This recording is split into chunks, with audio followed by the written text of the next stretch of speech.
তো আজকে আমাদের ক্লাসের আলোচনার বিষয় হচ্ছে ন্যাচারাল ভেজিটেশন অফ ইন্ডিয়া, অর্থাৎ ভারতের স্বাভাবিক উদ্ভিদ।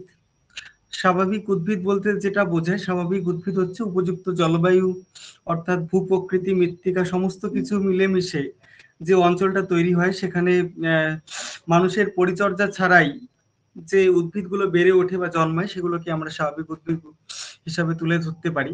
তো যাই হোক, স্বাভাবিক উদ্ভিদ বা ন্যাচারাল ভেজিটেশন এরাই কিন্তু মানে বনভূমি বা অরণ্য তৈরি।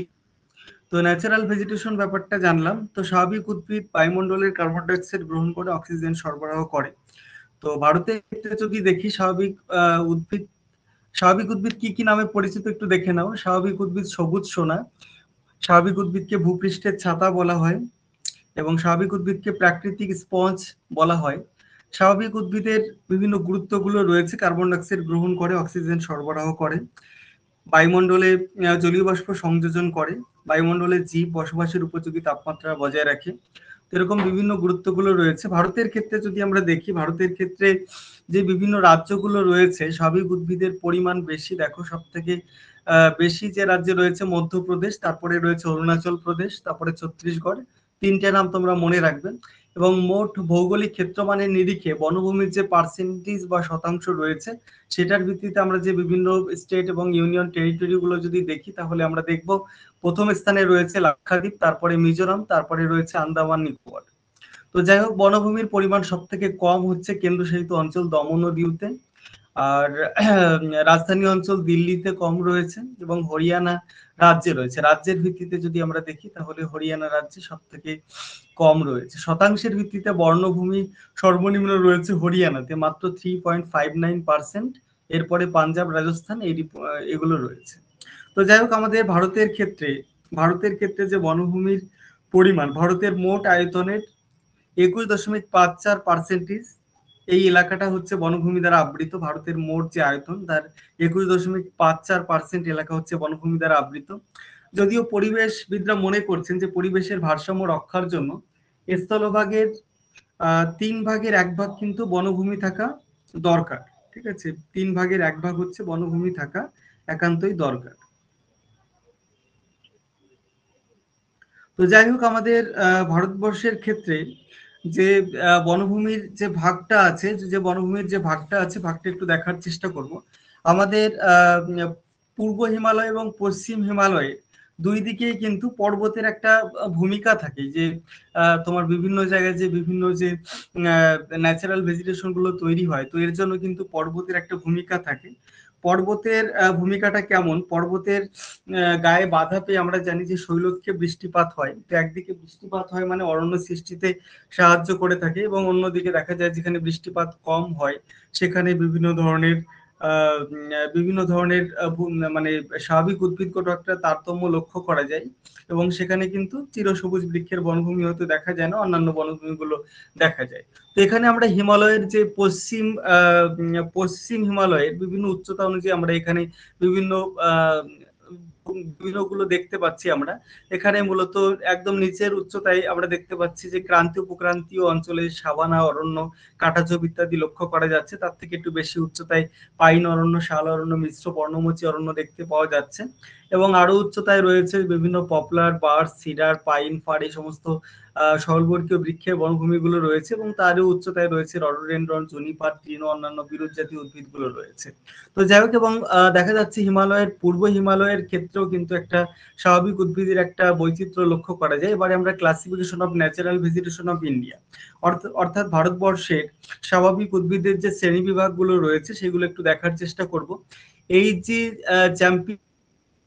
ভারতের স্বাভাবিক উদ্ভিদগুলোকে মোট 116টি ভাগে ভাগ করেছেন। পরবর্তী সময়ে GS. Puri 1960, লেগ্রিস 1963, set 1968, SS. Nikki 1980 প্রমুখ বিজ্ঞানীরা এই শ্রেণী বিভাগটিকে পরিমার্জনা করার আরো সহজ করে দেখানোর চেষ্টা করেছেন। এবং এই শ্রেণী বিভাগ অনুসারে ভারতের যে স্বাভাবিক উদ্ভিদ সেখানে মোট 6 ভাগে ভাগ করা যাচ্ছে, যথা ট্রপিক্যাল এভারগ্রিন ফরেস্ট বা ক্রান্তীয় চিরসবুজ অরণ্য, ট্রপিক্যাল ওয়েট ডেসিডুয়াস ফরেস্ট, ক্রান্তীয় আর্দ্র পর্ণমোচী, ক্রান্তীয় শুষ্ক পর্ণমোচী বা ট্রপিক্যাল ড্রাই ডেসিডিয়াস ফরেস্ট, তারপরে রয়েছে ডিজার্ট ভেজিটেশন মরু উদ্ভিদ, ম্যানগ্রোভ ফরেস্ট বা ম্যানগ্রোভ অরণ্য, তারপরে রয়েছে মাউন্টেন ভেজিটেশন বা পার্বত্য উদ্ভিদ। এই উদ্ভিদগুলোই আমরা একে একে আলোচনা করব। প্রথমে তো আমরা দেখে নেব এর লোকেশন গুলো কোথায় কোথায় রয়েছে। চিরহরিত অরণ্য যদি আমরা দেখি, ক্রান্তীয় চিরসবুজ অরণ্য যদি আমরা দেখি, তাহলে আমরা দেখব যে উত্তর পূর্ব ভারতের যে পার্বত্য অঞ্চল, মূলত এই অঞ্চলটার দিকে লক্ষ্য করলে দেখা যাবে ওখানে চিরহরিত বৃক্ষের বনভূমি রয়েছে। এছাড়া রয়েছে পূর্ব হিমালয়ের পাদদেশের কিছু অঞ্চলে রয়েছে পশ্চিম ঘাট পর্বতের মূলত পশ্চিম ঢালে রয়েছে এটা। তারপরে আন্দামান নিকোবর দ্বীপপুঞ্জও কিন্তু কিছুটা পরিমাণে আন্দামান নিকোবর দ্বীপপুঞ্জও কিছুটা পরিমাণে কিন্তু এই চিরসবুজ অরণ্য, যেটা ক্রান্তীয় চিরসবুজ অরণ্য নামে পরিচিত, এটা রয়েছে। এবারে যদি আমরা দেখি আর্দ্র পর্ণমোচী অরণ্য কোথায় কোথায় রয়েছে, তাহলে আমরা দেখব আর্দ্র পর্ণমোচী অরণ্য মূলত যে সমস্ত এলাকাগুলোতে রয়েছে সেগুলোর মধ্যে রয়েছে শিবালিক পর্বতের পাদদেশে কিছুটা রয়েছে, শিবালিক পর্বতের পাদদেশী অঞ্চলে কিছুটা রয়েছে। তারপরে রয়েছে মণিপুর, মিজোরাম, এই সমস্ত রাজ্যগুলোতে রয়েছে। মণিপুর, মিজোরাম এই রাজ্যগুলোতে কিছু রয়েছে। এদিকে মধ্যপ্রদেশে কিছুটা রয়েছে, তারপরে ছত্তিশগড়ে কিছুটা রয়েছে। যাই হোক এই অঞ্চলগুলোতে রয়েছে।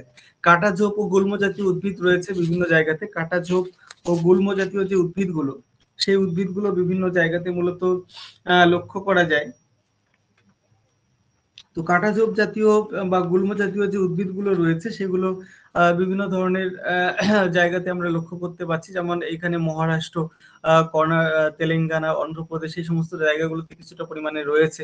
তারপরে যাই হোক ডিস্ট্রিবিউশনটা ভালো করে দেখে নেবে। এবারে আমরা যে টাইপস অফ ভেজিটেশন গুলো আমরা দেখতে পাচ্ছি, প্রথমত আমরা ট্রপিক্যাল এভারগ্রিন ফরেস্ট বা ক্রান্তীয় চিরসবুজ অরণ্য আমরা দেখতে পাচ্ছি। তো এটার ক্ষেত্রে মূলত এখানে রিজিওনাল ডিস্ট্রিবিউশন আমরা দেখে নিলাম যে আন্দামান নিকোবর দ্বীপপুঞ্জ রয়েছে, western slope of western Ghat রয়েছে, hilly region of north east, Dooars region west বেঙ্গলের যে দোয়ার রিজন সেখানেও রয়েছে। ক্যারেক্টারিস্টিক্স যদি আমরা দেখি, তাহলে এই বনভূমিগুলো চিরসবুজ হয়, গাছগুলোর উচ্চতা ও ঘনত্ব খুব বেশি হয়, গাছগুলোর ডালপালা একসঙ্গে যুক্ত হয়ে একটা চাঁদোয়া সৃষ্টি করে, এবং এই চিরসবুজ অরণ্যের মধ্যে আর্দ্র অন্ধকারাচ্ছন্ন পরিবেশ বিরাজ করার জন্য গাছের শাখা প্রশাখায় অর্কিড জাতীয় পরগাছা জন্মায়, এবং আমাজন অববাহিকা এই যে নিরক্ষীয় চিরসবুজ অরণ্য সেটা সেলভা নামে পরিচিত আমরা জানি। এবার এর বিভিন্ন যে স্পেসিস বা প্রজাতিগুলো রয়েছে যদি আমরা দেখি, তাহলে আমরা দেখব যে রবার, এবনি, তুন, রোজউড, আয়রনউড, শিশু, বেত এই সমস্ত গাছগুলো কিন্তু এখানকার প্রধান উদ্ভিদ। এবং এদের যে কমার্শিয়াল ইউজ যদি আমরা দেখি, তাহলে আমরা দেখব যে শক্ত কাঠ এবং মজবুত হওয়ার জন্য বিভিন্ন বড় বড় কাজগুলো, অর্থাৎ জাহাজের পাটাতন, রেলের স্লিপার, আসবাবপত্র এগুলো তৈরির কাজে লাগে। এবং কিছু গাছ কিন্তু গাছের কাঠ কিন্তু জ্বালানি হিসাবে ব্যবহার করা হয়, যারা বনজ সম্পদ হিসাবে আমরা পাতা, শিকড়, আঠা বা রস, ফল ইত্যাদিও কিন্তু আমরা পাই।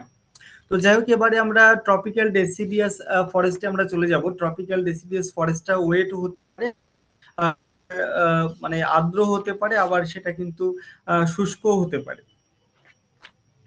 তো যাই হোক, ওয়েট ডেসিডিয়াস ফরেস্টে যেটা, এটা আর্দ্র হতে পারে আবার ড্রাই হতে পারে, দুটো ভাগই রয়েছে।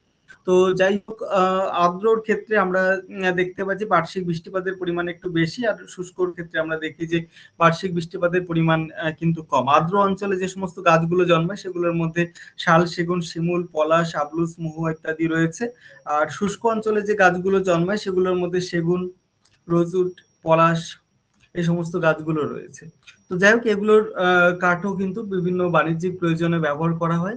তারপরে আমরা যেটা চলে যাব সেটা হচ্ছে ট্রপিক্যাল ডেজার্ট ভেজিটেশন, অর্থাৎ মরু উদ্ভিদ, ক্রান্তীয় মরু উদ্ভিদ বা মরুদ্যান, যেখানে জলের অভাব রয়েছে সেখানেই কিন্তু মূলত জলের অভাবযুক্ত অঞ্চলে যেখানে একটুখানি জলের সন্ধান রয়েছে সেখানেই কিন্তু মরু উদ্ভিদগুলো জন্মায়। এবং মরু উদ্ভিদগুলো সাধারণত রুক্ষ সূক্ষ্ম পরিবেশে জন্মায়। মরু উদ্ভিদগুলোকে আবার জাঙ্গল উদ্ভিদ বা জেরোফাইট নামে অভিহিত করা হয়।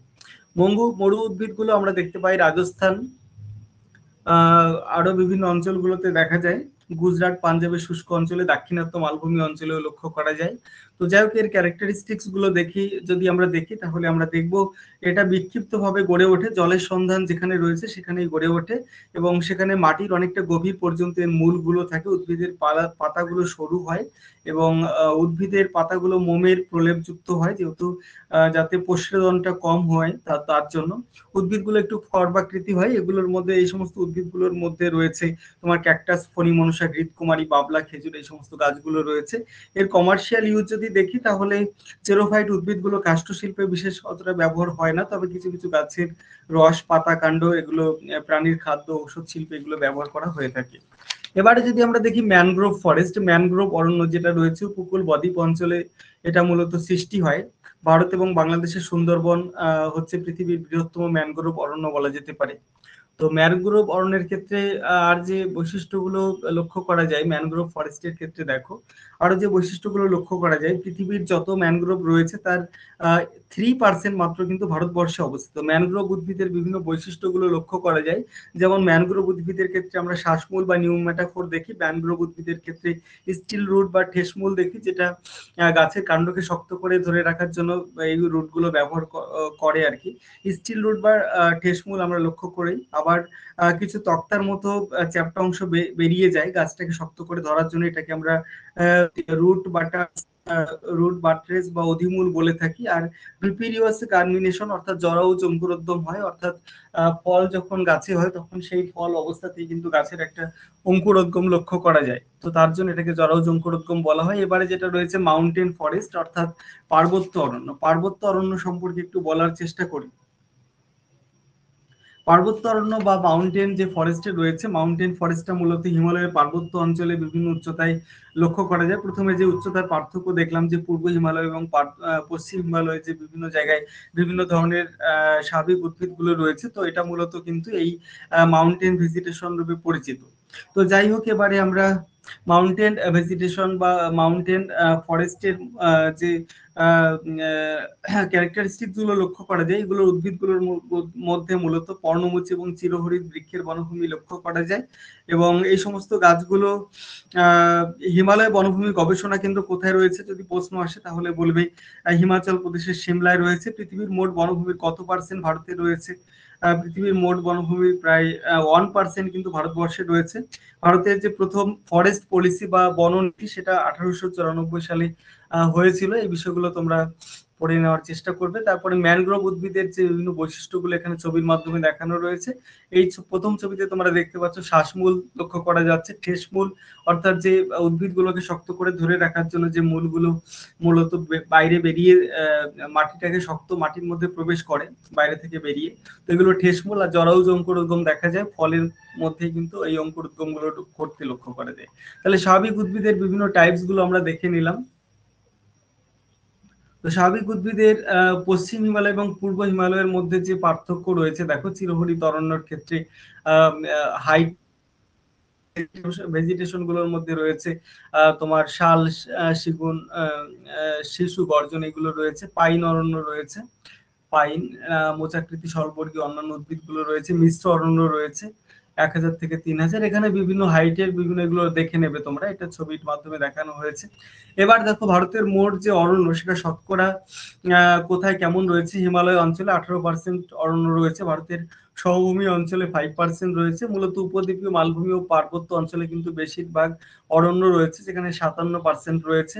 পশ্চিম ঘাট পর্বত পশ্চিম উপকূলীয় সমভূমিতে রয়েছে 10%, পূর্ব ঘাট পূর্ব উপকূলীয় সমভূমিতে রয়েছে 10%, এবং সামগ্রিক বন্টন এইভাবে যোগ করলে 100% হচ্ছে। তো যাই হোক, আমরা ন্যাচারাল ভেজিটেশনের বিভিন্ন বিষয় নিয়ে আমরা আলোচনা করলাম। ন্যাচারাল ভেজিটেশন বিভিন্ন যে গুরুত্বগুলো রয়েছে, দেখো এখানে গুরুত্ব বলতে এখানে রেইনফল অর্থাৎ বৃষ্টিপাতকে ত্বরান্বিত করে। তারপরে প্লান্টস গ্রো অর্থাৎ আস্তে আস্তে বিভিন্ন উদ্ভিদগুলো ধীরে ধীরে বিকশিত হয়। তারপরে মৃত্তিকার ক্ষয় রোধ করে, মূলের মাধ্যমে উদ্ভিদের যে আচ্ছাদন লক্ষ্য করা যায় মৃত্তিকার ক্ষয় রোধ করে। উদ্ভিদের বিভিন্ন ঝড়ের গতিবেগকে হ্রাস করে, পরিবেশ দূষণ প্রতিরোধ করে, বাস্তুতন্ত্রকে সংরক্ষণ করে, এই সমস্ত বিষয়গুলো রয়েছে। তো যাই হোক, আমরা এতক্ষণ ভারতের স্বাভাবিক উদ্ভিদ বিষয়টা নিয়ে আমরা আলোচনা করলাম। এবারে আমরা দেখো আমরা আলোচনা করব mineral and power resource concept and classification, অর্থাৎ বিভিন্ন খনিজ সম্পদ এবং শক্তি সম্পদ বিষয়টা নিয়ে আমরা আলোচনা করব এখন। তো ভারতবর্ষের ক্ষেত্রে যে বিভিন্ন খনিজ সম্পদ এবং শক্তি সম্পদগুলো দেখা যায়, তো সেগুলো আমরা আলোচনা করব। তো প্রথমত আমরা খনিজ সম্পদ এবং শক্তি সম্পদের যে প্রাইমারি কনসেপ্ট গুলো রয়েছে সেই প্রাইমারি কনসেপ্ট গুলো নিয়ে আমরা প্রথমে আলোচনা করব, এবং তারপরে আস্তে আস্তে আমরা ভারতের যে বিভিন্ন খনিজ সম্পদ, শক্তি সম্পদ বিষয়টার মধ্যে আমরা চলে যাব। তো প্রথমত আমরা যে বিষয়টা আলোচনা করব, দেখো প্রথমত হোয়াট ইজ মিনারেল। মিনারেল বা খনিজ কাকে বলে? খনিজ কথার অর্থ হচ্ছে খনিজাত বা আকরিক। আর ভূগোলে আমরা খনিজ দ্রব্য বলতে যেটা বোঝাই, ভূপৃষ্ঠের উপরে এবং নিচে যে সমস্ত দ্রব্যগুলো উত্তোলন করা হয় সেগুলোই আমরা খনিজ বলতে পারি।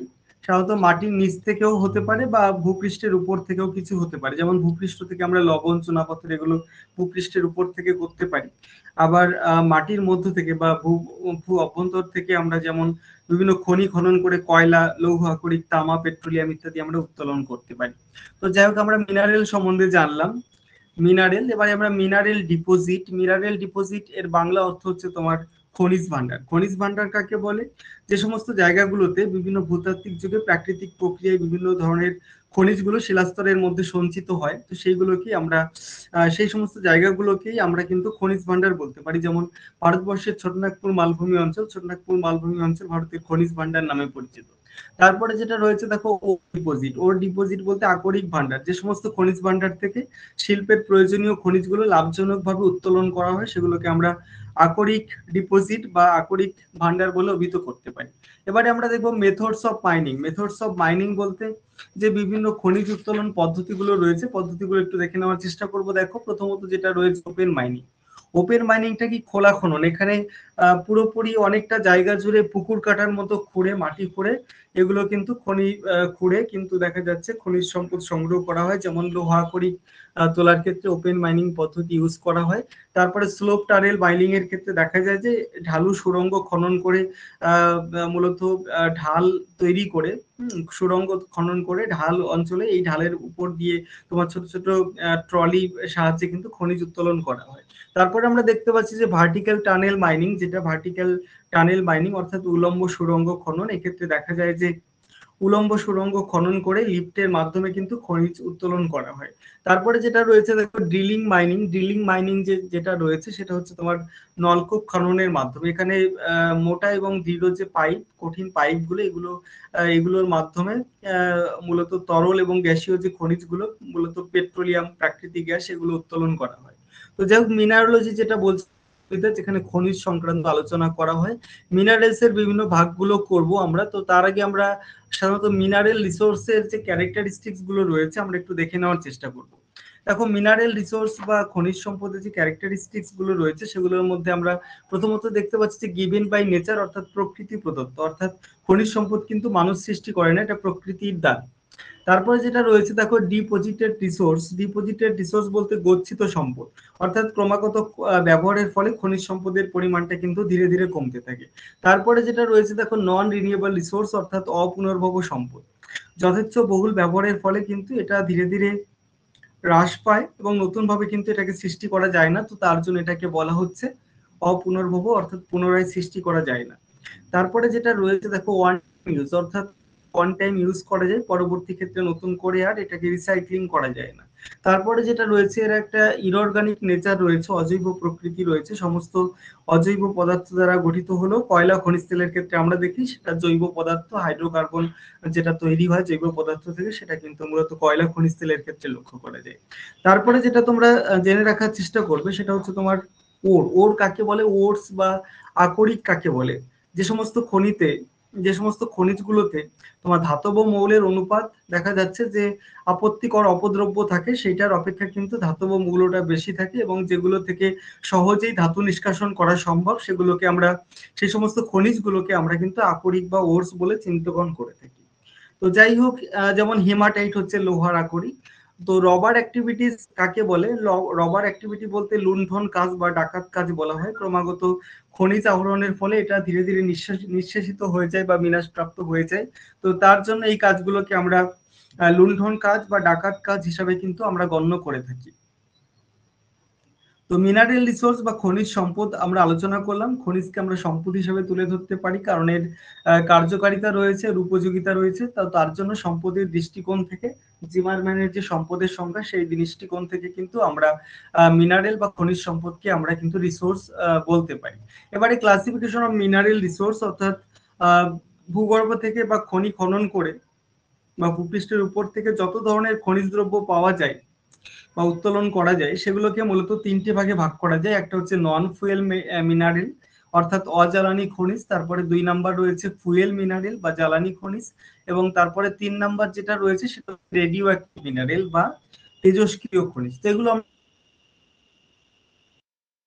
তোমরা আরেকবার একটু বলো তো তোমরা ঠিকঠাক বুঝতে পারছো কিনা, শুনতে পাচ্ছ কিনা আমার কথা? যাচ্ছে অনেকে আজকে নতুন ক্লাস জয়েন করেছো, তো আমার কথা তোমরা ঠিকঠাক শুনতে? আচ্ছা আচ্ছা, ঠিক আছে, সবাই তাহলে শুনতে থাকো। আসলে আমি হয়তো আমার মনের মতো করে ক্লাসগুলো নিতে পারছি না, কারণ সময় খুবই কম। আমাকে অল্প সময়ের মধ্যে আমাকে ক্লাসগুলো আমাকে শেষ করতে হবে, স্টাডি মেটেরিয়াল দিতে হবে, মক টেস্টও নিতে হবে। তো তার জন্য আমি হয়তো তাড়াহুড়ো করে ক্লাসগুলো নিচ্ছি, অনেকের অসুবিধাও হতে পারে, জানি না। তো যাই হোক, আমি একটা ক্লাসের মধ্যে 3-4টে টপিক আমি শেষ করার চেষ্টা করব যতটা পারা যায়। তো না হলে তো 3 মাসের মধ্যে কভার করা যাবে না, 3 মাস থেকে আরো 1 সপ্তাহ কেটে গেল। তো যাই হোক, আমাদের অল্প সময়ের মধ্যে আমাদের সিলেবাসগুলো কভার করতে হবে। এক একটা সিলেবাস, এক একটা টপিক যদি আমি এক একদিন আলোচনা করতাম তাহলে তো আমি মনের মতো করে আলোচনা করতে পারতাম, এবং ওই টপিকে যত কোশ্চেন অ্যান্সার হয় সেগুলো নিয়েও আমি আলোচনা করতে পারতাম। জানি না কতদূর কি করতে পারবো। যাই হোক, তোমরা বাড়িতে অবশ্যই পড়াশোনা করবে, কোনো অসুবিধা হলে অবশ্যই আমাকে জানাবে। তো শুরু আবার আলোচনায় আমি ফিরে যাচ্ছি। দেখো, নন ফুয়েল যে মিনারেলস গুলো রয়েছে বা অজ্বালানি যে খনিজগুলো রয়েছে, এগুলোকে যদি আমি ভাগ করি তাহলে একটা হচ্ছে মেটালিক মিনারেল বা ধাতব খনিজ, আর একটা যেটা রয়েছে সেটা হচ্ছে নন মেটালিক মিনারেল বা অধাতব খনিজ। তো প্রথমে আমরা মেটালিক মিনারেল বা ধাতব খনিজ কাকে বলে? যে সমস্ত খনিজ দ্রব্য মূলত খনিজ দ্রব্য থেকে মূলত ধাতু নিষ্কাশন করা হয়, সেগুলোকে আমরা ধাতব খনিজ আমরা বলতে পারি। ধাতু নিষ্কাশন করা যাবে বা ধাতু পাওয়া যাবে যেগুলো থেকে, সেগুলি হচ্ছে খনিজ। ধাতব খনিজ আবার 3 প্রকার হয়ে থাকে। এর মধ্যে লোহার পরিমাণ কম না বেশি সেটার উপর নির্ভর করে মূলত ফেরাস, যেটা লৌহ বর্গীয়, এখানে মূলত লোহা ধাতু সব থেকে বেশি পরিমাণে পাওয়া যায়, যেমন হেমাটাইট, ম্যাগনেটাইট এই টাইপের হবে। ফেরো অ্যালয় মিনারেল যেটা রয়েছে লৌহ সংকর খনিজ, এটা মূলত লোহার সাথে মিশিয়ে বিভিন্ন ইস্পাত বা সংকর লোহা তৈরি করা সম্ভব হবে এই ধরনের ফেরো অ্যালয় মিনারেল থেকে, যেমন manganese, chromium, nickel, tungsten, Wolfram, cobalt, molybdenum এগুলো রয়েছে।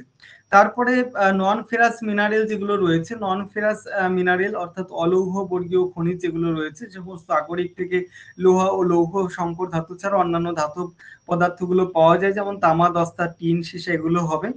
তাহলে আমরা 3 প্রকার দেখলাম, একটা লোহা বর্গীয়, অলোহা বর্গীয় এবং লৌহ সংকর, আর একটা হচ্ছে অলোহা বর্গীয়।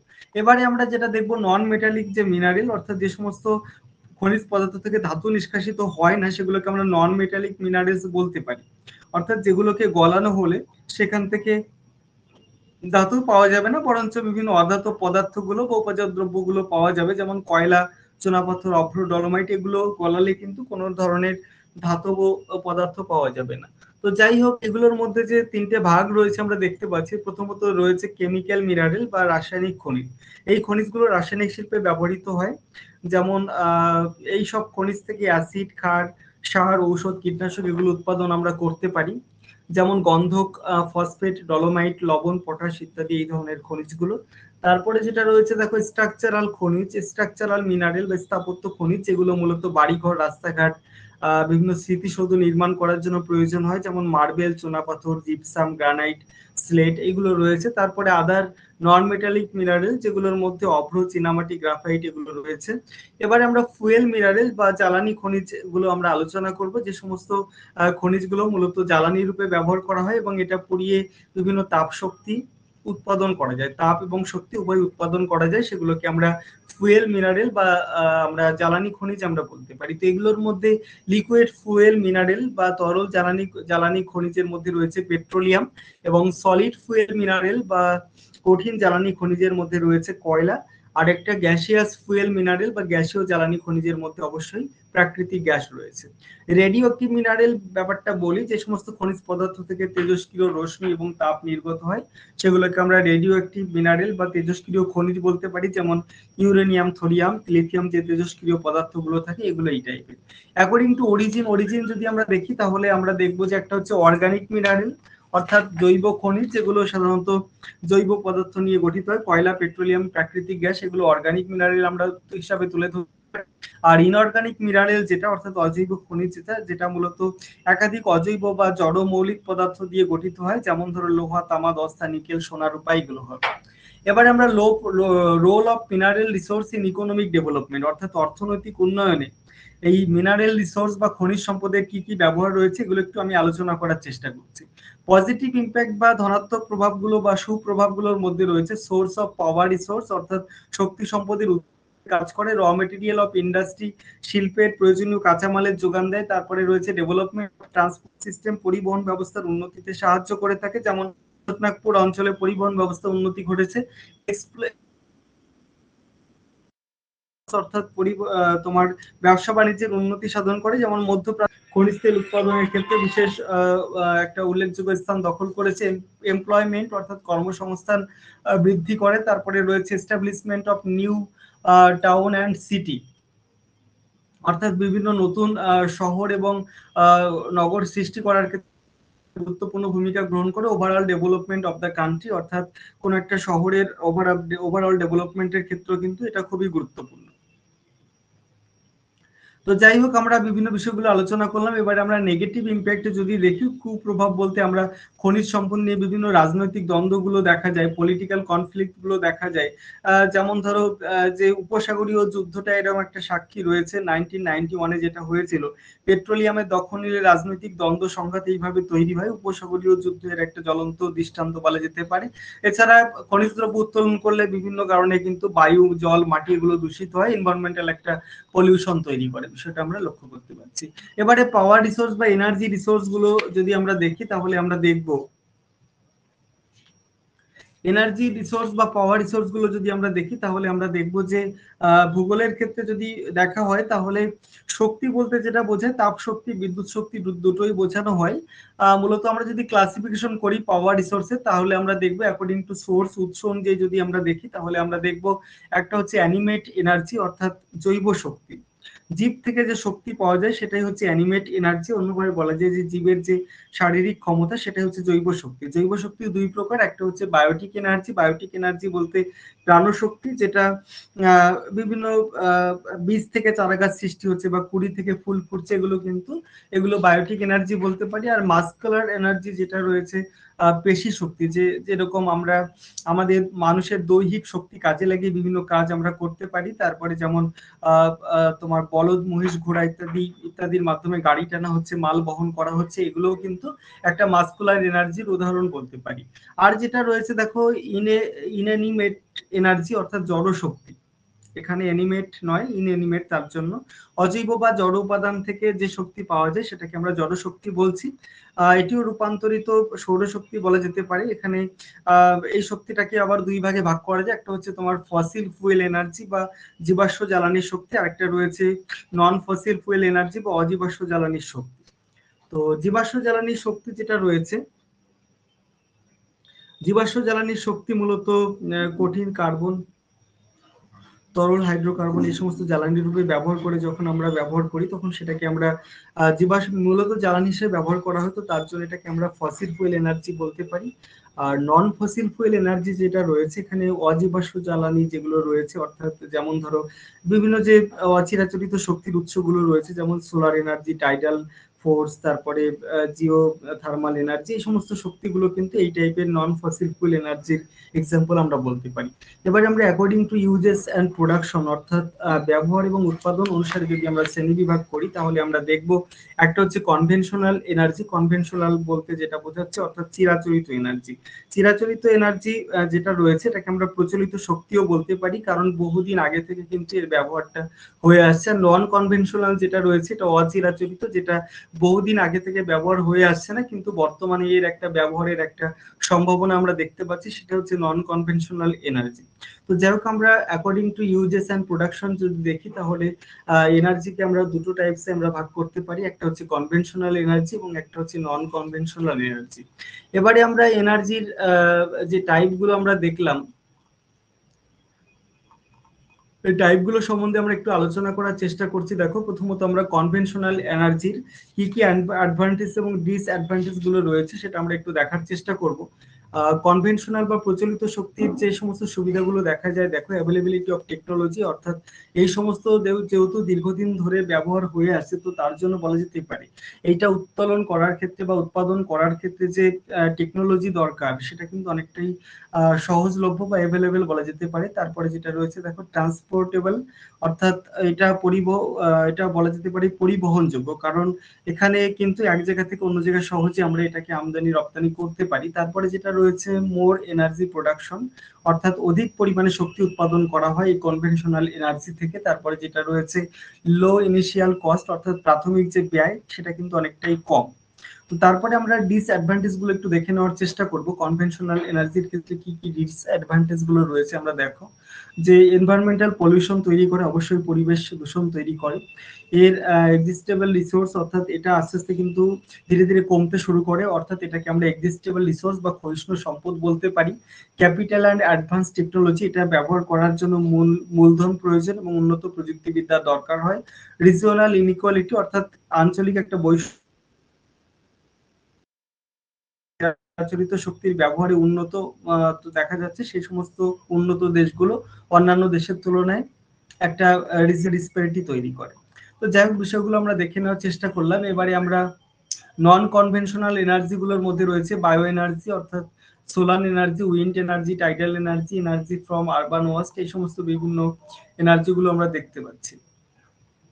তো এইগুলো নিয়ে আমরা পরবর্তীতে আলোচনা করব। তোমরা তো বিষয়গুলো জানোই যে কি কি এনার্জি রয়েছে এখানে, যে সমস্ত এনার্জি গুলো রয়েছে এগুলো নিয়ে পরবর্তীতে আমরা আলোচনা করব, বা এগুলো তোমরা বই থেকে পড়ে নিও। যাই হোক, তো আমরা আজকের ক্লাসে আমরা বিভিন্ন এনার্জি নিয়ে আমরা আলোচনা করলাম। এবারে আমরা নন কনভেনশনাল এনার্জি যেটা রয়েছে, অর্থাৎ অপ্রচলিত শক্তির যে সমস্ত উৎসগুলো রয়েছে, তো সেইগুলোর কিছু অ্যাডভান্টেজ এবং ডিসঅ্যাডভান্টেজ গুলো রয়েছে। যেমন অ্যাডভান্টেজ গুলোর মধ্যে আমরা দেখতে পাচ্ছি রিনিউয়েবল এনার্জি, অর্থাৎ এগুলো হচ্ছে পুনর্ভব, অর্থাৎ পুনরায় সৃষ্টি করা যায়, যেটাকে আমরা পুনর্নবীকরণযোগ্য শক্তিও বলতে পারি। তারপরে রয়েছে যেটা এনভায়রনমেন্টাল ফ্রেন্ডলি, অর্থাৎ ইকো ফ্রেন্ডলি, এটা পরিবেশ সহায়ক, পরিবেশ বান্ধব। এর মাধ্যমে কিন্তু কোনো environmental pollution. Low cost of power generation, অর্থাৎ বিদ্যুৎ উৎপাদনের ক্ষেত্রে বলা যেতে পারে এর ব্যয় কিন্তু খুবই কম। এই সমস্ত বিষয়গুলো রয়েছে। তারপরে এটা আমরা কনস্ট্যান্ট পাওয়ার জেনারেশন, অর্থাৎ অবিরাম ভাবে আমরা বিদ্যুৎ উৎপাদন করতে পারি, প্রতিনিয়ত বিদ্যুৎ উৎপাদন করতে পারি, এবং এর মাধ্যমে কিন্তু লোকাল নিডস বা স্থানীয় যে চাহিদা সেটা কিন্তু অনেকটাই পূরণ হয়ে যায়। রিকারিং এক্সপেন্সেস, অর্থাৎ বলা যেতে পারে যে এর যে পৌনঃপুনিক ব্যয় অতিরিক্ত শক্তির ক্ষেত্রে আমরা দেখতে পাচ্ছি যে পৌনঃপুনিক যে ব্যয়, অর্থাৎ আবর্তন খরচ, সেটা যথেষ্ট কম। অর্থাৎ প্রথম পর্যায়ে ব্যয়টা অনেকটা বেশি হবে, কিন্তু পরবর্তী পর্যায়ে কিন্তু খুব বেশি ব্যয়বহুল নয়, এটা বলা যেতে পারে। অ্যাভেলেবেল এভরিওয়ার, এটা সব জায়গায় বলা যেতে পারে। অসুবিধাগুলোর মধ্যে যেগুলো দেখতে পাচ্ছি আমরা, দেখো, নন অ্যাভেলেবিলিটি অফ টেকনোলজি, অর্থাৎ প্রযুক্তি, এর জন্য যে প্রযুক্তিটা দরকার সেটা সব জায়গায় সমান নয়। তারপরে রয়েছে আনইকুয়াল ডিস্ট্রিবিউশন, অর্থাৎ বলা যেতে পারে যে অসম বন্টন রয়েছে। যেমন সর্বত্র সমানভাবে পাওয়া যায় না, যেমন সমুদ্র উপকূল ছাড়া কিন্তু জোয়ার ভাটা শক্তিগুলো আমরা পাবো না। তারপরে যেমন হিমমন্ডলে আমরা সৌরশক্তিটা পাবো না, এরকম বিভিন্ন অপ্রতুলতা রয়েছে। ল্যাক অফ ট্রান্সপোর্টেবিলিটি, অর্থাৎ পরিবহন যোগ্যতার একটা অভাব লক্ষ্য করা যায়। যেমন অচরিত শক্তির উৎসগুলোকে এক দেশ থেকে অন্য দেশে আমরা কিন্তু নিয়ে যেতে পারবো না, বা নিয়ে গেলেও আমরা কিন্তু হাই ট্রান্সপোর্ট কস্ট নিয়ে আমাদের নিয়ে যেতে হবে। তো তারপরে যেটা রয়েছে difficulty in setting up power generation centre, অর্থাৎ এই শক্তি উৎপাদন কেন্দ্রগুলো যখন আমরা তৈরি করি প্রাথমিক অবস্থায়, সেটা কিন্তু যথেষ্ট ব্যয়বহুল টাইপ।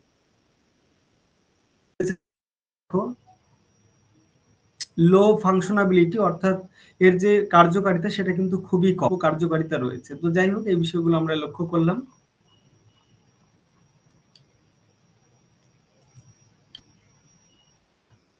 শুনতে পারলে কিনা আমাকে একটু জানাবে, আমাকে একটু আনমিউট করে বলো যে তোমরা ঠিকঠাক শুনতে পারলে কিনা।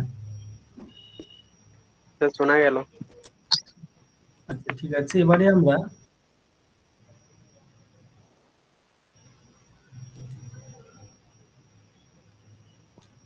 আমরা দেখো একটু মূলত কয়লা নিয়ে একটু আলোচনা করার চেষ্টা করছি। দেখো,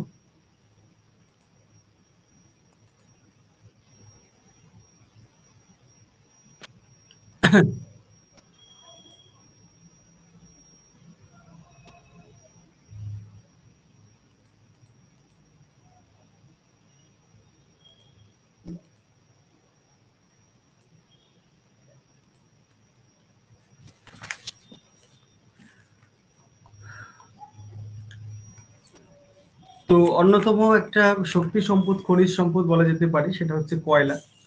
তো কয়লার বিভিন্ন বিষয়গুলো নিয়ে আমরা আলোচনা করার চেষ্টা করছি। দেখো,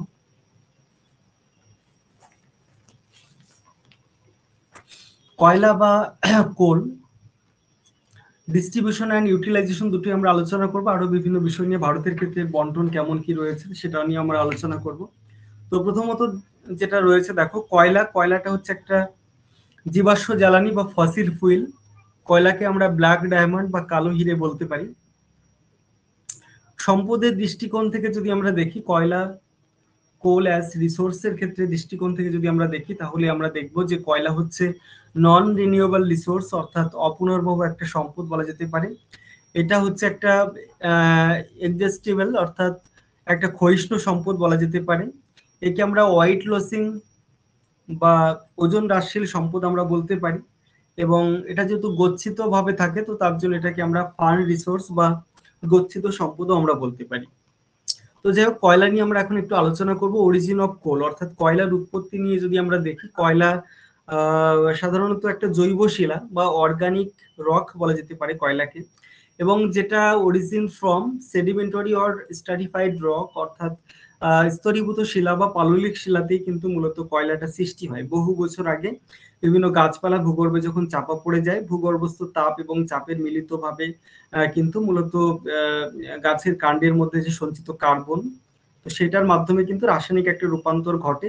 তার ফলে কিন্তু পরবর্তীতে কয়লায় পরিণত হয়। মূলত দেখা যায় যে বিশ্বের অধিকাংশ কয়লাই কিন্তু কার্বনিফেরাস যুগে যে বনভূমি চাপা পড়ে গেছিল, সেই বনভূমি থেকে কিন্তু মূলত কার্বনিফেরাস যুগটা মূলত 30 থেকে 40 কোটি বছর আগে হয়েছিল। এই যুগেই মূলত কিন্তু গাছপালা চাপা পড়ে কয়লা সৃষ্টি হয়েছিল।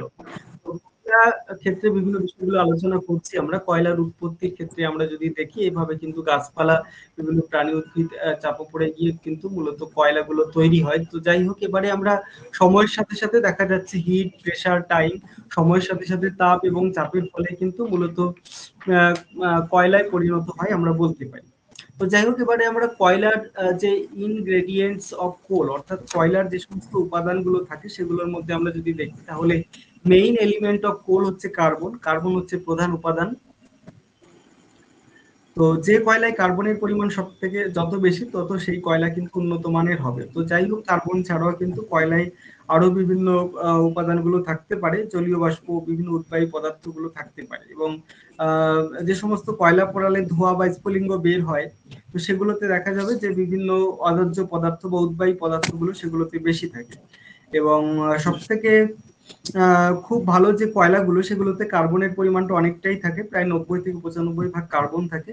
এবং সব থেকে নিম্নমানের কয়লা যেটা 35 ভাগ বা তার কম কিন্তু কার্বন থাকে। তো যাই হোক, কার্বনের পরিমাণটা বেশি কম কিন্তু আমরা বলতে পারি কয়লার কোয়ালিটিটা কেমন। এবারে কয়লার কম্পোজিশনটা এখানে দেখানো হয়েছে। কার্বনের পরিমাণটা মূলত থাকে এত পার্সেন্ট, হাইড্রোজেন এত পার্সেন্ট, এভাবে বিভিন্ন পার্সেন্ট গুলো দেখানো হয়েছে। কয়লাতে মূলত কার্বনটাই বেশি থাকে।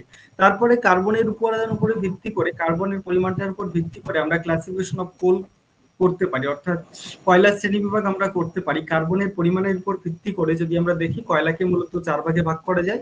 একটা হচ্ছে তোমার অ্যান্থ্রাসাইট যে কয়লা, এটা সব থেকে উন্নত মানের কয়লা বলা যেতে পারে, মোস্ট অ্যাডভান্স কোয়ালিটি কোল। তারপরে যেটা রয়েছে বিটুমিনাস, এটা মাঝারি থেকে উৎকৃষ্ট মানের কয়লা হচ্ছে বিটুমিনাস। তারপরে যেটা রয়েছে লিগনাইট কয়লা হচ্ছে মাঝারি থেকে, এটাও নিকৃষ্ট মানের কয়লা, মাঝারি থেকে নিকৃষ্ট মানের হচ্ছে লিগনাইট কয়লা রয়েছে। তারপরে রয়েছে যেটা পিট কয়লা হচ্ছে একদম উন্নতির প্রথম পর্যায়ে, কয়লার উৎপত্তির প্রথম পর্যায়ের কয়লা বলা যেতে পারে, একদমই নিকৃষ্ট মানের কয়লা বলা যেতে পারে। তো টাইপস অফ কোল ব্যাপারটা আমরা দেখলাম। প্রথমে আমরা অ্যান্থ্রাসাইট বিষয়টা নিয়ে একটু আলোচনা করবো। অ্যান্থ্রাসাইট সব থেকে উন্নত মানের কয়লা। এক্ষেত্রে কার্বনের পরিমাণ কিন্তু 85 থেকে 95% হয়। লোহার মতোই কিন্তু কালো রঙের দেখতে হয় অ্যান্থ্রাসাইট যে কয়লাটা। অ্যান্থ্রাসাইট যে কয়লাটা, এটা কিন্তু আমরা কোক কয়লা এবং কোল গ্যাস উৎপাদনে আমরা ব্যবহার করতে পারি। সাধারণত ভাতযুক্ত শিলায় এই কয়লাটা পাওয়া যায়। অ্যান্থ্রাসাইট কয়লাটা তাপ উৎপাদনের ক্ষমতা সব থেকে বেশি বলা যেতে পারে, এবং এটা পোড়ালে কিন্তু উজ্জ্বল নীল শিখাটা বের হয় বলা যেতে পারে। এবারে আমরা যেটা দেখতে পাচ্ছি সেটা হচ্ছে পরবর্তী যে টাইপটা রয়েছে, দেখো, বিটুমিনাস কয়লা নিয়ে একটু আলোচনা করি। এটা মাঝারি থেকে উৎকৃষ্ট মানের কয়লা বলা যেতে পারে, মাঝারি থেকে উৎকৃষ্ট। এটার তাপ উৎপাদন ক্ষমতাও বেশি এবং এতে কার্বনের পরিমাণ 50 থেকে 85% থাকে আর কি। এটা ধূসর কালো বর্ণের সাধারণত হয়। আচ্ছা, যে আনমিউট করে আছে তুমি মিউট করবে, তাহলে সাউন্ড গুলো আসবে না। কেউ হয়তো আনমিউট করে আছো, দেখো একটুখানি মিউট করে রাখবে, একটুখানি দেখবে। তোমার ট্রিটমেন্টে কেউ হয়তো আনমিউট করেছো, মিউট করে রাখবে। তারপরে যেটা রয়েছে দেখো, লিগনাইট যে কয়লাটা রয়েছে, লিগনাইট কয়লাটা কিন্তু মাঝারি থেকে নিকৃষ্ট মানের কয়লা। অর্থাৎ আমরা যদি কার্বনের পরিমাণটা দেখি তাহলে অ্যান্থ্রাসাইট, তারপরে বিটুমিনাস, তারপরে লিগনাইট, তারপরে হচ্ছে পিট। এইভাবে কিন্তু মূলত লিগনাইটকে ব্রাউন কোল বলা হয়, এটা তোমরা জেনে রাখো, এমসিকিউ করতে পারে ব্রাউন কোল কাকে বলা হয়, লিগনাইটকে ব্রাউন কোল বলা হয়। আর ভারতের বৃহত্তম লিগনাইট খনি হচ্ছে ভারতের তামিলনাড়ুতে রয়েছে তিরুনেলভেলি। তিরুনেলভেলি রয়েছে ভারতবর্ষের বৃহত্তম লিগনাইট খনি বলা যেতে পারে। তারপরে রয়েছে পিট। পিট কয়লা একদমই নিকৃষ্ট মানের কয়লা, এর ব্যবহার খুবই সীমিত। তো যাই হোক, আমরা প্রত্যেকটা কয়লার যে টাইপস গুলো, এই টাইপস গুলো নিয়ে আমরা আলোচনা করলাম। আমরা এখানে কার্বনের পরিমাণটা একটা টেবিলের মাধ্যমে, সারণীর মাধ্যমে আমরা দেখানোর চেষ্টা করেছি। দেখো, অ্যান্থ্রাসাইটের ক্ষেত্রে কার্বনের পরিমাণ 85 থেকে 95%, লোহার মতো কালো দেখতে হয়। বিটুমিনাস কয়লা, যেটা 50 থেকে 85% কার্বন থাকে, ধূসর কালো বর্ণের হয়। তারপরে রয়েছে লিগনাইট কয়লা, 35 থেকে 50%, যেটা বাদামি বর্ণের হয়। পিট কয়লা, যেটা 35%-এরও কম থাকে, এটা হালকা বাদামি বর্ণের হয়। তো কয়লার শ্রেণী বিভাগ নিয়ে এতক্ষণ আমরা আলোচনা করলাম। এবারে আমরা ভারতবর্ষে কোথায় কোথায় কোন কয়লা পাওয়া যায় আমরা যদি দেখি, তাহলে দেখব অ্যান্থ্রাসাইট কয়লাটা ভারতের জম্মু কাশ্মীর স্বল্প পরিমাণে পাওয়া যায়। বিটুমিনাস কয়লা, যেটা ঝাড়খণ্ড, উড়িষ্যা, পশ্চিমবঙ্গ, ছত্তিশগড়, মধ্যপ্রদেশের কিছু জায়গায় লক্ষ্য করা যায়। লিগনাইট কয়লা রয়েছে রাজস্থানের পালনা, তামিলনাড়ুর নেভেলি, অসমের লক্ষ্মীপুর, এই জায়গাগুলোতে লক্ষ্য করা যায়। পিট কয়লা রয়েছে কাশ্মীর উপত্যকা অঞ্চলে, নীলগিরি পার্বত্য অঞ্চলে কিছুটা পরিমাণে লক্ষ্য করা যায়। তো র্যাঙ্ক অফ কোল যদি আমরা দেখি, তাহলে আমরা দেখব যে অ্যান্থ্রাসাইট, বিটুমিনাস, সাববিটুমিনাস, লিগনাইট, এভাবে কিন্তু দেখা যাচ্ছে। এটা মূলত এটা হচ্ছে হাই টেম্পারেচার, এটা হচ্ছে লো টেম্পারেচার, এভাবে কিন্তু মূলত লক্ষ্য করা যায়। এবারে আমরা বাই প্রোডাক্ট গুলো আলোচনা করব। বাই প্রোডাক্টস অফ কোল, অর্থাৎ উপজাত দ্রব্য যেগুলো, কয়লার বিভিন্ন উপজাত দ্রব্য নিয়ে আমরা আলোচনা করব। দেখো, কয়লা থেকে কোক উৎপাদনের সময় বিভিন্ন ধরনের উপজাত দ্রব্য পাওয়া যায়। তো কোক কয়লা উৎপাদনের যে পদ্ধতি, অর্থাৎ কার্বনাইজেশন পদ্ধতি, তো কার্বনাইজেশন পদ্ধতিটা বিভিন্ন তাপমাত্রায় হয়ে থাকে। আমরা প্রথমে হাই টেম্পারেচার কার্বনাইজেশন নিয়ে আলোচনা করব।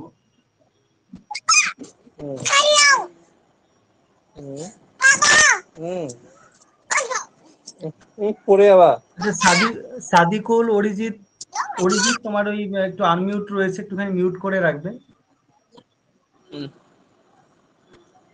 অরিজিৎ রায় একটুখানি মিউট করবে, ঠিক আছে।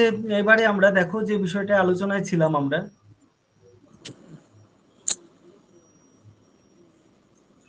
তো এই কার্বনাইজেশনটা কিরকম টেম্পারেচারে কার্বনাইজেশনটা হবে তার উপর ডিপেন্ড করে কিন্তু দুটো ভাগে ভাগ করা যাচ্ছে।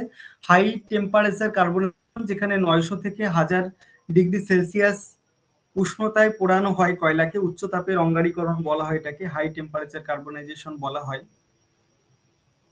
তো যাই হোক, এখানে বিভিন্ন বাই প্রোডাক্ট গুলো তৈরি হয়, প্রচুর পরিমাণে কোক তো তৈরি হয় সে, তাছাড়াও আমরা দেখছি বিভিন্ন বাই প্রোডাক্ট গুলো তৈরি হয়, যেমন ধরো আলকাতরা, তারপরে রয়েছে কোল গ্যাস, তেল, হ্যাঁ এগুলো রয়েছে। কোল, তারপরে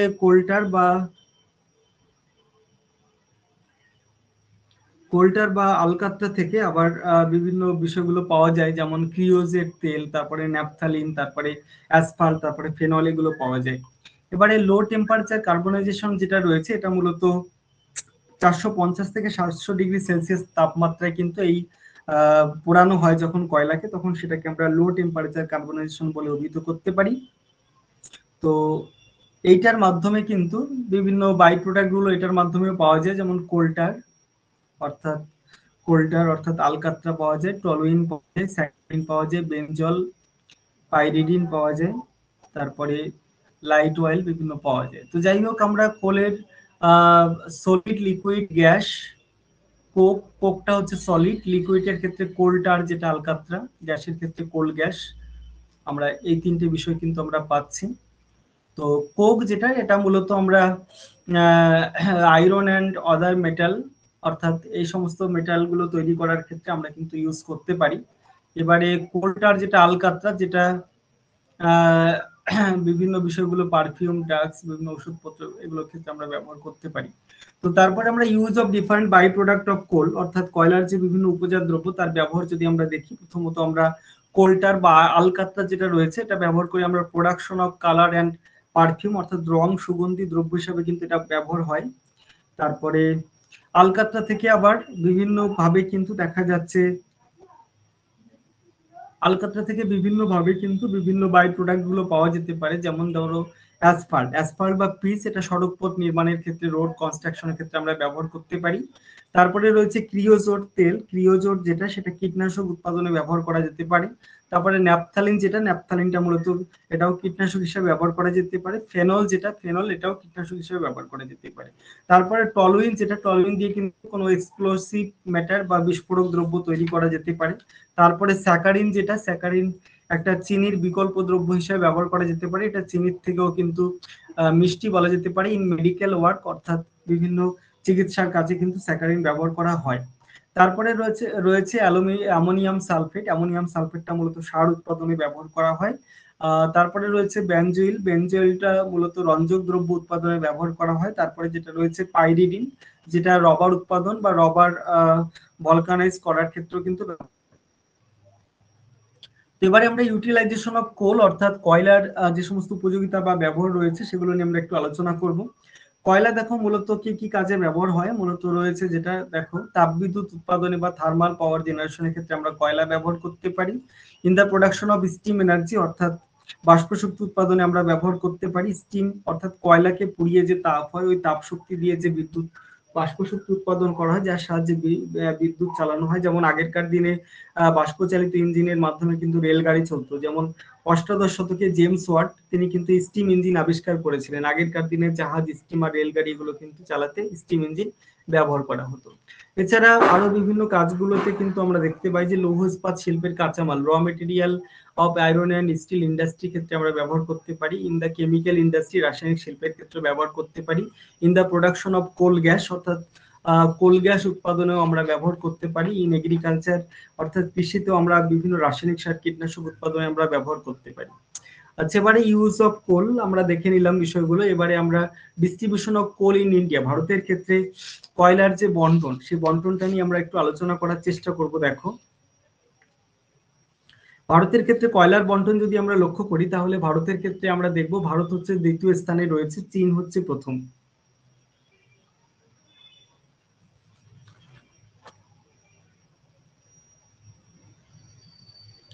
তো যাই হোক, চীন প্রথম নয়, ভারত হচ্ছে দ্বিতীয় স্থানে রয়েছে। তো বিভিন্ন যে দেশগুলো রয়েছে কয়লা উৎপাদনকারী যে দেশ, হ্যাঁ চীন হচ্ছে প্রথম, ঠিকই বলেছে। চীন হচ্ছে প্রথম স্থানে রয়েছে, তারপরে ভারত হচ্ছে দ্বিতীয় স্থানে রয়েছে, সেকেন্ড পজিশনে রয়েছে। তো যাই হোক, কোল প্রোডাকশন 1800 সালে একটা ডেটা রয়েছে এখানে, তোমরা একটু আপডেট ডেটা পড়ে নেওয়ার চেষ্টা করবে। কোল অফ গন্ডোয়ানা এরা, গন্ডোয়ানা যুগের কয়লাটাই হচ্ছে বেশি কয়লা। ভারতের 98% কয়লায় কিন্তু গন্ডোয়ানা যুগের কয়লা বলা যেতে পারে। ভারতবর্ষের ক্ষেত্রে ইস্ট ইন্ডিয়া কোম্পানির তত্ত্বাবধানে প্রথম কয়লা খনি চালু হয়েছিল রানীগঞ্জে বলা যেতে পারে। এবং রানীগঞ্জের সীতারামপুরে সর্বপ্রথম বাণিজ্যিক ভিত্তিতে কয়লা উত্তোলন শুরু হয়েছিল। গন্ডোয়ানা যে কয়লা, তার যে ডিস্ট্রিবিউশন যদি আমরা দেখি, এই কোলটা মূলত বিটুমিনাস কোল। এর ডিস্ট্রিবিউশনটা যদি আমরা দেখি, তাহলে আমরা দেখব যে উড়িষ্যা, গন্ডোয়ানা যুগের কয়লার মধ্যে উড়িষ্যা প্রথম স্থানে রয়েছে, তারপরে রয়েছে ছত্তিশগড়, মহারাষ্ট্র, ওয়েস্ট বেঙ্গলে রয়েছে। কোল অফ টার্সিয়ারি এরা, টার্সিয়ারি যুগের যে কয়লা, টার্সিয়ারি যুগের যে কয়লা যদি আমরা দেখি, তাহলে 2% মাত্র কয়লা কিন্তু টার্সিয়ারি যুগের কয়লা বলা যেতে পারে। এবং এই নিকৃষ্ট মানের লিগনাইট কয়লা হচ্ছে টার্সিয়ারি যুগের কয়লা। এর ডিস্ট্রিবিউশনটা যদি আমরা দেখি, আসাম রয়েছে, আসাম রাজ্যের বিভিন্ন জায়গাতে কিন্তু এই কয়লা পাওয়া যায়। অরুণাচল প্রদেশ রয়েছে, মেঘালয়, নাগাল্যান্ডে এই ধরনের কয়লা পাওয়া যায়। ভারতের কয়েকটি উল্লেখযোগ্য রাজ্য দেখো, উড়িষ্যা, উড়িষ্যা হচ্ছে প্রথম স্থানে রয়েছে। উড়িষ্যা তারপরে রয়েছে ছত্তিশগড়, রয়েছে মধ্যপ্রদেশ। এই জিনিসগুলো তোমরা জানার চেষ্টা করবে। বিভিন্ন এখানে বিভিন্ন কয়লা খনিগুলো এখানে কয়লা উৎপাদক যে অঞ্চলগুলো রয়েছে সেগুলো তোমরা এখান থেকে দেখে নেবে। বিভিন্ন উত্তোলক অঞ্চলগুলো রয়েছে। Classification of Indian coal based of utility, অর্থাৎ ভারতের যে কয়লা, ভারতের কয়লাগুলোকে আমরা যদি তাদের উপযোগিতা অনুসারে যদি আমি ভাগ করি তাহলে আমরা দেখব প্রথমত যেটা রয়েছে দেখো মেটালার্জিক্যাল কোল, অর্থাৎ ধাতু নিষ্কাশনের উপযোগী কয়লা। এই ধরনের কয়লাটা ভারতবর্ষের রানীগঞ্জ, ঝরি, এই সমস্ত জায়গাগুলোতে পাওয়া যায়। তারপরে যেটা রয়েছে হাই গ্রেড স্টিম কোল, অর্থাৎ তাপবিদ্যুৎ উৎপাদনের উপযোগী কয়লা। এটা মূলত রানীগঞ্জ, করণপুরা, তালচের, চন্দ্রপুরা, বোকারো এই সমস্ত জায়গাগুলোতে পাওয়া যায়। আরেক দেখো ব্রিকেন কোল, অর্থাৎ ব্রিকেট উৎপাদনের উপযোগী কয়লা। তামিলনাড়ু, জম্মু কাশ্মীর, অসম, মেঘালয় ইত্যাদি অঞ্চলের যে কয়লা সেটা এই ধরনের। এবারে আমরা বিভিন্ন problem of coal mining in India, ভারতের ক্ষেত্রে কোল মাইনিং এর ক্ষেত্রে কি কি প্রবলেম গুলো রয়েছে আমরা দেখতে পাচ্ছি।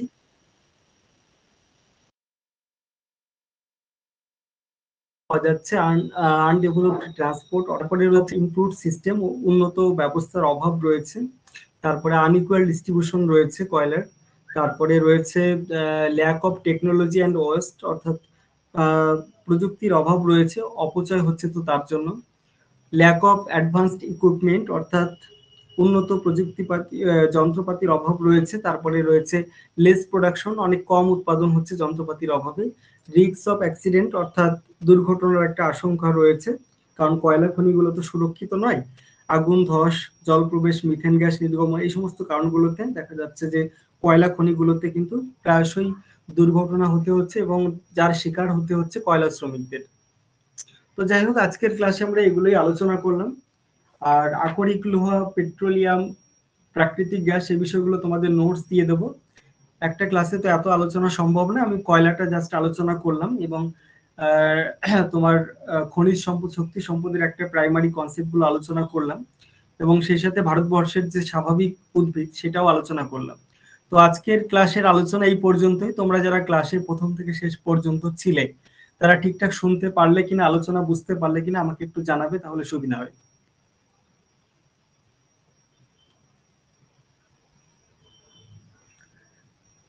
আজকের ক্লাসে যারা ছিলে একটুখানি আমাকে জানাও তোমরা ঠিকঠাক শুনতে পারলে কিনা, দেখতে পারলে।